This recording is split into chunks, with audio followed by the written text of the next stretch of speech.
আর এই মুহূর্তে নজর রেখেছি মহেশতলার রবীন্দ্রনগরের ঘটনায়। আদালতের অনুমতিতে শুভেন্দু অধিকারী সেখানে পৌঁছে গিয়েছেন। ঘটনাস্থলে শুভেন্দু অধিকারী যে ছবি আপনাদের দেখাচ্ছি, মহেশতলার ঘটনা, মহেশতলার রবীন্দ্রনগরের ঘটনায় রীতিমতো চাঞ্চল্য ছড়িয়েছিল এবং সেই ঘটনাতেই আদালতের অনুমতিতেই শুভেন্দু অধিকারী তিনি এই মুহূর্তে সেখানে পৌঁছে গিয়েছেন।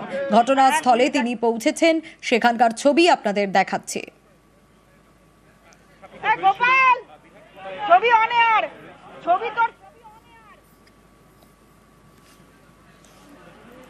সুস্মিতা রয়েছে আমার সঙ্গে।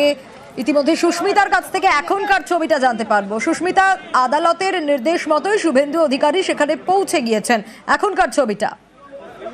দেখো, আদালতের নির্দেশ মোতাবেক রাজ্য বিধানসভার বিরোধী দলনেতা শুভেন্দু অধিকারী এই মুহূর্তে মহেশতলা রবীন্দ্রনগর থানা সংলগ্ন এলাকা সে এলাকা সুস্মিতা, তোমার আওয়াজ স্পষ্ট নয়, একটু স্থান পরিবর্তন করা সম্ভব? শোনা যাচ্ছে সোনিয়া? হ্যাঁ, বলো।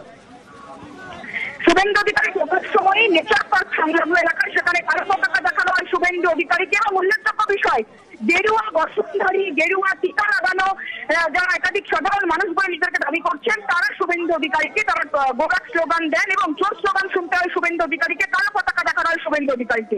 শুভেন্দু অধিকারী এই মুহূর্তে রবীন্দ্রনগর থানা সংলগ্ন এলাকা সেই এলাকা ঘুরে দেখছেন এবং কিছুক্ষণ আগে শুভেন্দু অধিকারী রবীন্দ্রনগর থানার পাশেই একটা মন্দির রয়েছে, যে সেই মন্দির ঘুরে দেখেন শুভেন্দু অধিকারী। এবং সেখানে শুভেন্দু অধিকারী থাকার সময় দূর একটা স্লোগান শোনা যায় শুভেন্দু অধিকারীকে উদ্দেশ্য করে, তারা এলাকার সাধারণ মানুষ তারা।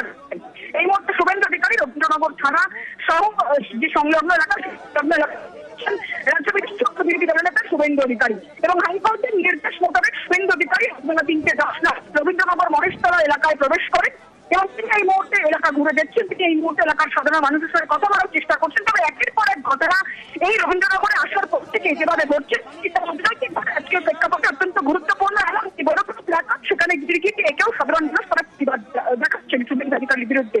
সুতরাং আজকে পরিস্থিতিতে দাঁড়িয়ে শুভেন্দু অধিকারীর মহেশতলা আসা, রবীন্দ্রনগরের এলাকা ঘুরে দেখা এবং তার সঙ্গে অবশ্যই কালো পতাকা চোর দুর্ঘটনার স্লোগান কতখানি রাজনৈতিকভাবে অত্যন্ত গুরুত্বপূর্ণ এবং তা অবশ্যই এই রাজনৈতিক প্রেক্ষাপটে দাঁড়িয়ে তাদের প্রভাব ফেলবে তা বলার অপেক্ষা রাখি না। সোনিয়া। বেশ সুস্মিতা।